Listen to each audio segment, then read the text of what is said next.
Welcome to the presentation for match number 17, of course, the GT20 Season 4, powered by the City of Brampton. And quite fittingly, it's the Knights' last game, and they win by 5 wickets today, so well done to the Knights. I'd like to introduce the gentleman alongside me, Hassan Chogtai, the CEO of Vancouver Knights, and also Irfan Memon, a team ownership of Vancouver Knights. Welcome, gentlemen. Now, if I can please ask the player of the match to come forward, Mohammed Amir. Hassan's going to hand over the award to you. Mohammed, 3 for 18. Fine performance again today.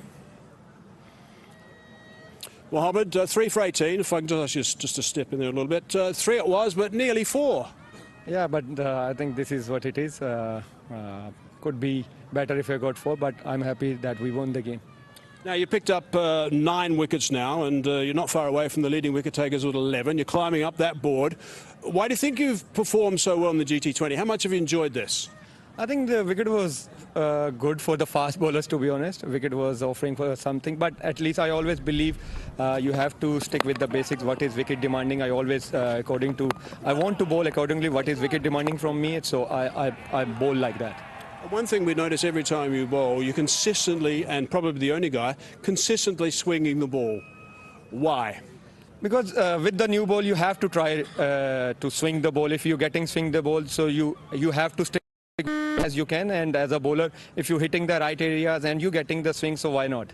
Okay, and the ability to swing the ball late, I mean, that makes it even more complicated for the batsman. Is that just something that's lucky for you, or something you work hard on? No, you have to work hard for that. You have to, finish your action, wrist position, everything, so you have to work hard. Mohammed, terrific stuff. Nice to have the GT20, and well done on the man of the match, 3 for 18. Good stuff. Thank you very much. We'll see you next year. Thank you. Mohammed Amir, the player of the match. I'm also going to ask, please, Irfan Memon, if you can just hand over the bat, the signed bat, from the man of the match to Samira for the fan of the match. There we go. Congratulations. We saw you cheering a lot on the screen. Well done. Well enjoyed. Nice little memento of the day. And Chris, if I can ask you to come forward. Chris, just not enough runs, I guess, at the top. Yeah, you'd always like 10 or 15 more, but you know what, the boys actually scrapped very well, but Reza Hendricks, he batted exceptionally, and Uzi played an experienced hander there as well.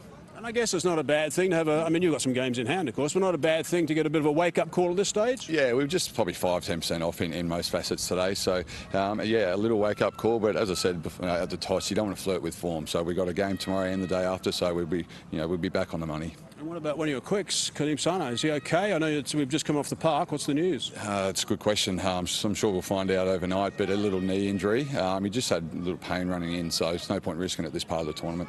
Mosai did a very good job as well? Yeah, absolutely. Man, he's been a great pickup for us, bat and ball and in the field. Yeah, hopefully he can just continue to go from strength to strength. Good stuff, Chris. We'll see you tomorrow. Awesome. Thank you, Ta. Okay. Osman Khwaja, if I can let you come forward, please. Uzi, the last game, of course, and you saved the last, or the best to last, I should say, getting the 2 points.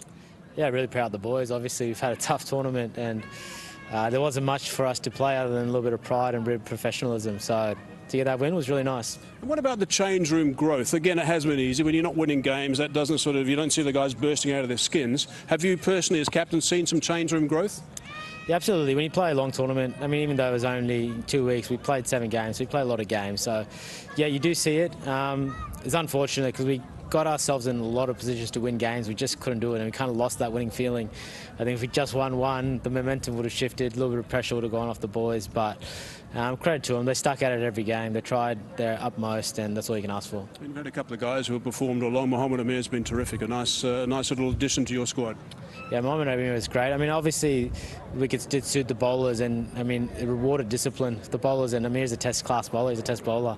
You bowl those test lengths, it's so hard to hit, particularly up the top, and he was doing it game after game after game, and then all the other guys going around. But it was nice to see a couple of batsmen stand up too. I think Richie was awesome to watch, the way he came in last 3 games. I'd never really heard of him. Obviously, I saw him smack Australia around the T20 World Cup, so it was nice to see that. And Dwayne played pretty well, I think, through the whole tournament, and lots of other guys contributed at times, so it was nice to see. We'll see you next year. Thank you. Thank you very much.